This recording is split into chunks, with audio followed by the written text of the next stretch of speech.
guys. So we are here with David and Lauren O'Brien, who are former international event riders. Lauren has ridden for the United States teams, and David has ridden at multiple four-star competitions. And they're just going to tell us a little bit about their lives and how they ended up in Southern Pines. Okay, so first of all, how did you guys get here individually? Well, I had been in Germany doing dressage, and when I came home, I figured it was about time to try to start to make a living. So I was trying to make a go of it in New Hampshire, and my lease was up, and I did not want to spend another winter in New England. So it happened to be November, and at that time it was 1988, and most of the top event riders in the country were wintering in Southern Pines, and I'd never been there, but it sounded like a good place to go. So I loaded up the truck and rented a barn and an apartment and headed down here, and really just never left. I kind of fell in love with it as soon as I got here, and like they say, the rest is kind of history. And what about you, Lauren? I started working for Mike Plum and Karen Stives, and they would winter down here, and they summered up in Massachusetts. And so I first came down with Karen in 1988, which was the same year that David first came down. And I will say the same thing. It was just home for me. When we have to go back to Massachusetts, I just hated leaving. And so then in 1990, I came down to stay. Very nice. How did you guys meet? Well, I was working across the street from Mike and Karen's, and Lauren was still working for Mike and Karen, and I used to ride over there and use their ring, and she was supposed to go out and hack Mike's horses, so she'd walk them across the street and talk for an hour and then go back. So if Mike's horses weren't fit, that was probably why. And so that's kind of how we met. And then, we just kind of had been friends for a long time, before we actually, started dating and stuff. It just was sort of one of those things where you really kind of truly married the girl next door. I mean, it just kind of happened, but that's how we met. Do you have anything you want to add to that? No, but I did hack them sometimes. Rarely.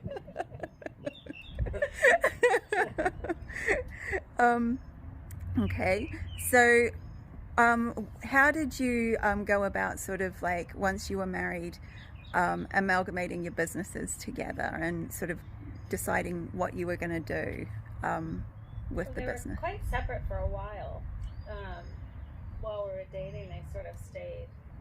We kind of did our own thing. Yeah, we each had our own barns. I had my first farm, and I had been running a business there for quite a while, and then Lauren was leasing a barn, and we kind of had a few horses that we kind of were sort of involved in together, but not riding necessarily together, but it was sort of a joint deal with some of the first Irish horses that we brought over, and we very much traveled together when we were competing and all, but as far as like the businesses, the everyday business and the training, it was really pretty separate for a while. And it wasn't until the year before we got married, when we bought what was our farm, Kincora Farm, that we really started to bring things together.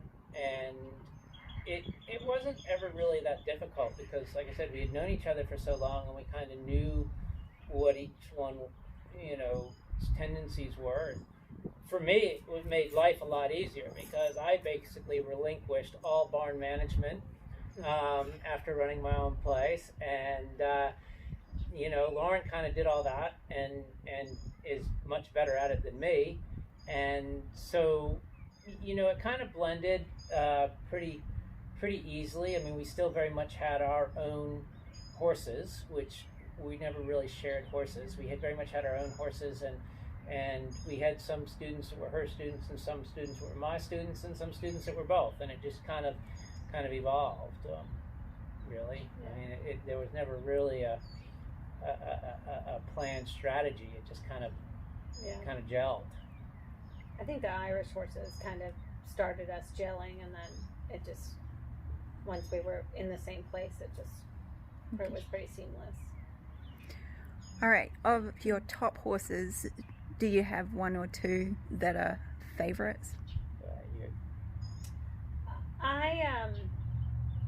I mean, I think they were all my favorite. When they get to that level, it's really special, and you have a really special relationship with them, probably. And I think I was just saying the other day, I think Donras Alto, I think, probably taught me the most, which made him special. And I think that Wexford kind of put me on the map, which made him really special. And you know, and I've had the privilege of having a lot of really nice horses, so I think they're all special, and they all teach you something different.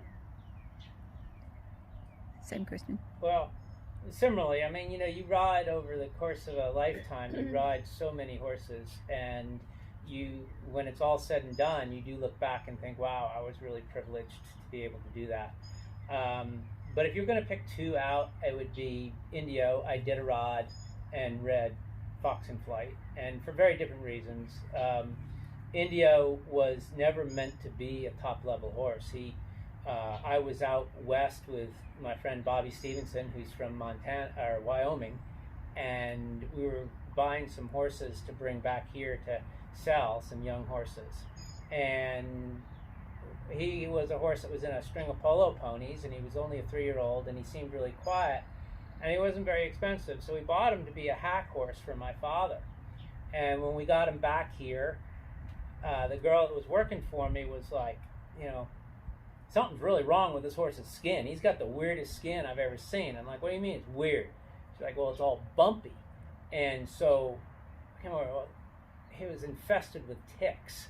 So once we got all the ticks off and got him healthy again, obviously with all those ticks, he was anemic, and he wasn't as quiet as we thought he was.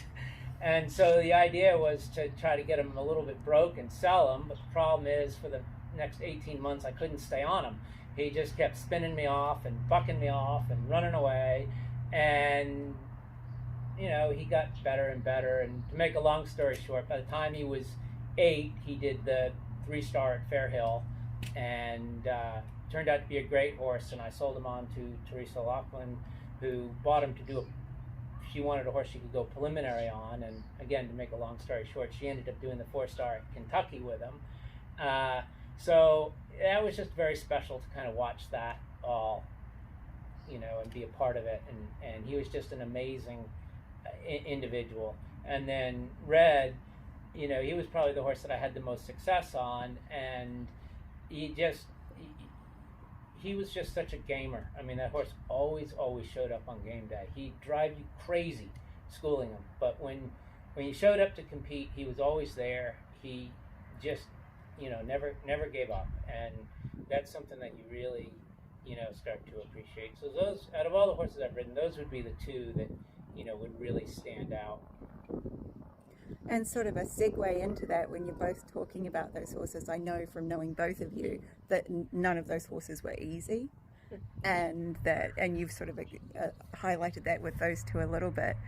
So without encouraging people to go and look for really difficult horses, what would you say to people that are having problems with horses? What would be your advice to, you know, not give up on them and to help them get to a better place with them?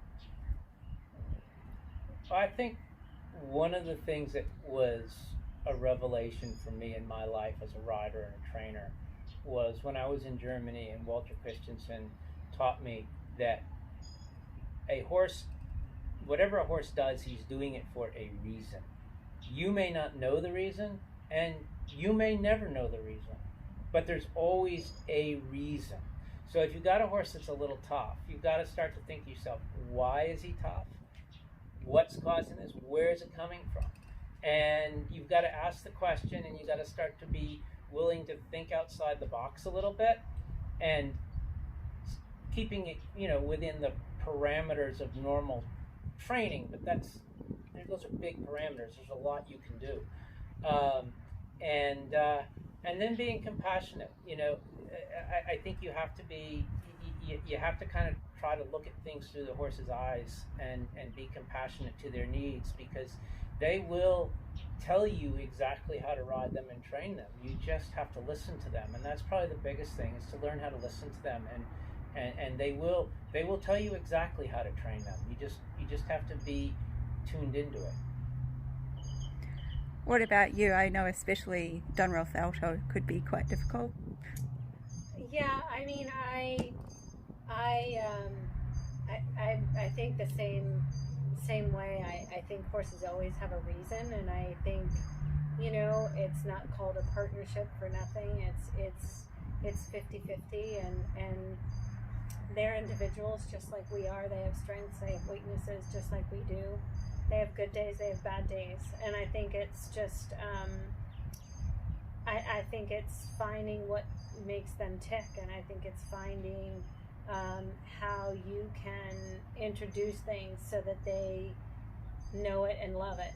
And at the end of the day, you're not going to shove 1,500 pounds around across country, so they may as well enjoy it and want to do it and understand it. And I think when they have all of those things, they are confident and they're happy to go do the job. And I think there are very, very few bad horses in the world, and I think a lot of them are because people haven't had or taken the time to figure out what makes them tick. And Dunross Alto was just his own person, and everything went his way. And so as long as you did it his way, you were good to go. Including the cookie bin. Including the cookie bin,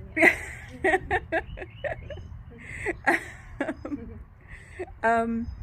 Okay, so speaking along that line, some of the funniest things you've had them do, like his limboing under store guards and... Yeah. So, yeah, he was a real cookie fanatic, and as it turned out in his old age, quite a rogue, and did only as he pleased. And so, but he drug many, many people to the cookie jar against their will, and even would walk all the way down the aisle into the wash stall, turn around, and drag them all the way back down the aisle to the cookie jar, which I found entertaining. Some people, it made them a bit cross, but I thought it was funny. And yeah, he just did whatever he wanted, and he was 17 too, and could fit himself under the stall guard and get to his cookie jar whenever he needed. What about you? Do you have some characters? Well, I mean, they're all characters, and they all have done some pretty funny things. But I think one of my all-time funniest stories it involves the horses, but it isn't really the horse. And we were coming home from Pine Top one night, and it was really late. And we were about maybe 40 minutes from home, and it was a little bit before midnight. And we had 2 full trailers of horses, and the trailer I was driving started to shake like crazy. So I pulled over and I looked out back, and one of the young horses that we had down at the event had somehow gotten himself straddled over the partition in the trailer, and he had cut the whole inside of his leg and opened up his hock and all that. So we got the partition down and got him so that he could, he wasn't suspended anymore. And we were only 40 minutes from home, so we're like, let's just get him home. We're going to call the vet, and they'll meet us at home. So we call the vet and get a hold of them, and we explain what's happened. We say, we'll be at the farm in 40 minutes. And so we get there, and we get the horse off, and the vet still hadn't shown up. So I was like, okay, I'm going to go, start put him in the wash stall and just hose this thing until he gets here. And I'm mad. I'm really mad. I'm mad that I've got this vet coming out that I'm going to have a huge bill. I'm mad that this horse is hurt, and Lord only knows how long he's going to be laid up for. I'm mad that it's 1 o'clock in the morning. I'm mad that my trailer's going to need a major repair. I mean, I'm just mad. And so I'm sitting there in the wash stall stewing over this, and our dog, who is about a 95-pound Chesapeake, comes storming through the barn chasing the barn cat. And I was like, I just needed to hit something. And so I stand back and I'm going to kick him as he flies through the wash stall, because our wash stall, you could come through the front, exit the back. So the cat flies under the horse. The dog comes running by. I line up and go to kick him in the chest. Never even slowed him down. He flips me over. I land flat on my back in the wash stall. Water running everywhere. The horse freaking out. And so, you know, I always kind of look back at that and just kind of laugh, because it's just sort of one of those situations that come up, and you learn you just can't get mad. You gotta just roll with the punches a little bit and go with it. But you know, you do have to have a sense of humor when you're dealing with these animals, and they are funny. Each and every one of them is gonna give you some stories, and they're characters. Every single one of them are. Okay. What was your favorite competition to ride? You can go first. Right? Well, it's a no-brainer for you. Yeah. Kentucky. And I mean, Burley was very cool too, but just driving into the horse park in Kentucky, there's just nothing like it. I always liked Fair Hill. I had good rides there, which helps, but to me, that was just always a very old-fashioned type course. You know, it was demanding terrain, and it was just that rustic to me. And you know, I'm old, so I'm kind of old-fashioned, and I liked just the old-fashioned terrain and just really seat of the pants riding and scopy type course. So that was always a special event for me. And then, you know, our event here in Southern Pines is a special event for me, and not because I was very fortunate that I rode in the very first Southern Pines horse trials, which was actually held over off of May Street, and we did dressage and show jumping in Mrs. Moss's hayfield, and ran cross country through the foundation.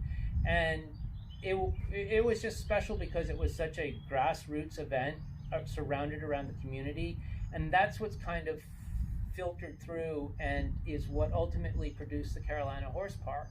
And I rode in the first event out there, and every event that was out there until the time I stepped away from competing. And to watch it grow and to see what it's come to, and just the way it truly is a grassroots event, and that it is all about the Southern Pines community that really makes it go and makes the horse park go. To me, that makes that a very special event. So if I were to pick two events, you know, that are in this country that are very special to me, it would be those two. Cool.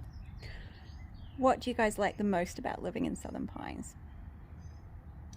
I'm not sure I can put it into words. I just know for me it was home right away. And you know, when we made the transfer from the horses more towards kids, it has just an unbelievable amount to offer for the kids as well. Like we have a wonderful church, and there's really good schools here, which the South is not known for its public schools, but there's some really good public schools here. There's so much of the arts here, so much, and that's just a life that we didn't really know about. But now being in it, I mean, there's some amazingly talented kids in this town. So for me now, I think that's what I really like the most about it, is the sort of kid end of it, and the what it has to offer for the kids. And of course we have the foundation, which is truly special. Like, I'm not sure that that's really anywhere else, that 4,000 acres of riding, that you can really just go anywhere. So I think for me, those two things. One of the things that is, I think, really kind of neat about this town and Moore County in general is we're very much a small town and a close-knit community. It's almost impossible to walk down Broad Street and not bump into people you know. And I go to the bank. I've been banking at the same bank for 31 years, and the tellers all know me by my first name. If I've got a problem, I can call them on the phone, and we get that straightened away. So you have this small town that's like living in your typical small town America, but at the same time, you've got so much sort of infrastructure that you wouldn't normally find in small. And really, a lot of it's been in the last 15 years or so. Demographics have really changed here, and we've got a lot of it due to the military families that have moved here from from Bragg and stuff, and that's really produced a whole new demographic of small businesses and restaurants and shops, and all of these shops are locally owned, and that makes it very, very special. But yet it also means you don't have to go to the big city to go shopping, and you don't have to go to Raleigh or Fayetteville to go to the mall. You can find it all right here. But if you do have to get out of town, I mean, from our house right here, I can be literally going through TSA at the airport in an hour after I pull out of the driveway here. So, or if you want to take in a sporting event, I mean, those of you who know me know I'm a huge hockey fan. I mean, I can go and watch the Hurricanes and be, back home an hour after the game ends. So it's really, it really kind of gives you the best of both worlds, and there's a lot of outdoor activity. There's, all throughout North Carolina. If you're an outdoorsman, and not just an outdoorsman that hunts and fishes, but if you enjoy camping or hiking or going to the beach or going to the mountains or canoeing or any of that kind of stuff, I mean, it's a fantastic area. There's really something for everybody, and I think that's sort of, horses are what brought me here, but it's this town and this community that's what's kept me here. And so when you decided to retire from competing and training full-time and segued into real estate, what attracted you to real estate? Well, it was kind of it was something that just sort of evolved a little bit. I'd always had kind of an interest in it, and when I decided to step away from competing, we were still at the farm, and so I was still teaching a lot and had the farm to maintain, and was riding horses that came in for training and stuff. I just had decided that enough was enough in the competition. You can only do it for so long, and I had just kind of come to that conclusion. But then after we sold the farm and we moved out here, and go from 30 acres down to 7 acres, wow, all of a sudden I can mow the entire place in an afternoon. It doesn't take me all day, or an endless process. And we just had a couple of horses, so there wasn't a lot of farm work. So I had always toyed with the idea of getting my real estate license, and so I went ahead and did it, and with the idea that really what I was thinking is, okay, this can be kind of a spin-off of my horse business. I've always been helping people with their horses. I've been helping them train, I've been helping them compete. Now I have the ability to help them find and purchase property or a farm that's going to suit them, or I can help them sell it and market it correctly, and having the in-depth knowledge of the horse business, having lived in it my entire life, I felt would translate into real estate, and it has to some degree, but it's been kind of it's taken its twists and turns, and there did come a point last fall when I was really thinking, maybe this really isn't what I want to be doing. And I've always, and I still am teaching and stuff, I'm like, maybe there should be something else. And that's sort of when I started looking at different options and stuff, and I kind of accidentally came across United Country, and what really attracted me to this particular company was, one, they had a business model that suited me, where I could work from home and be a sole proprietor and work, the way I've always been accustomed to working. And two, what I had realized over the years of working as a real estate agent here, as much as I got into this to be a horse farm specialist, which I consider myself, horse farms are very much a niche market. And United Country specializes in marketing niche markets. So I was like, this is really cool. This is great.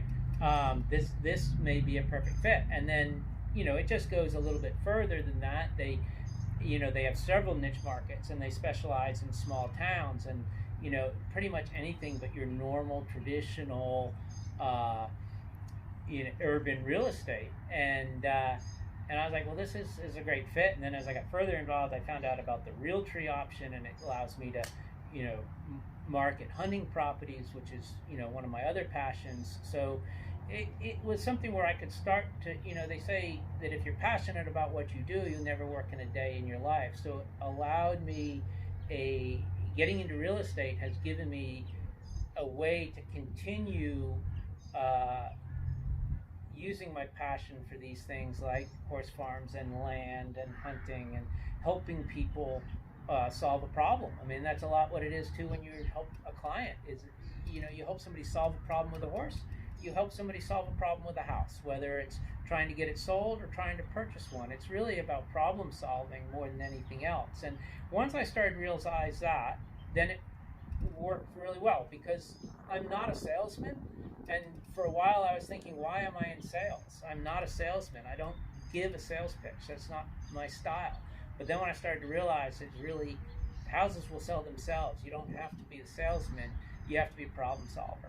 And you got to be willing to help people solve their problems. And you can do it with stuff that you like farms, like hunting properties, vacant land, looking at a piece of land that's, tall pines and underbrush, and be able to explain to somebody how this can be turned into a beautiful farm. I mean, it's really easy to do. You just have to understand the process and see it done. So that's kind of how I have ended up where I am from where I was, and and it still is evolving. I think and that was kind of the other neat thing, is it's something that unlike competing, you have a shelf life. You're only going to compete for so long. But with real estate, I can keep doing. I'm not the type of person that's going to retire. So it's something that it's a business that I can keep doing well, on into my years, and be effective at it, and probably just get better and better at it, because you improve over time. And what in particular do you feel with the military clients, being that this is a big military area, helps them find them the correct property for their lifestyle? Well, I think one of the things I really like working with military families and members of the military, because they are just, first of all, I feel a debt of gratitude towards them. And I've lived, like we've just discussed for the last probably 10 or 15 minutes here, I've lived a very blessed life. I realize that now, and I'm very, very thankful for it. But I'm very thankful for the men and women that have provided me the freedom that has allowed me to be able to do this. So in a way, I'm honored to be able to help them with their housing needs. And every member of the military that I've worked with has just been, they're great people, and they're decisive. They've been, you're not going to go, I have nothing wrong. If I'm showing a house, I have absolutely nothing wrong with walking into a house and having somebody turn to me and say, I hate it, let's go look at another one. That's fine. You're wasting my time, you're wasting somebody else's time if you're spending 2 hours looking at a house that you don't like. And working with military folks, they're, like I said, it's just part of their DNA. I think they're decisive, they're decision makers. They've done a lot for this town. They've brought in so many businesses. I mean, so many retired members of the military are just fantastic entrepreneurs, and because of that, they've really made this town what it is. So, like I say, for me, working with military families, it's really, I feel honored, and I thoroughly enjoy doing it. And if it's a little piece of something I can give back to them for all that they have provided to me, then that's fantastic.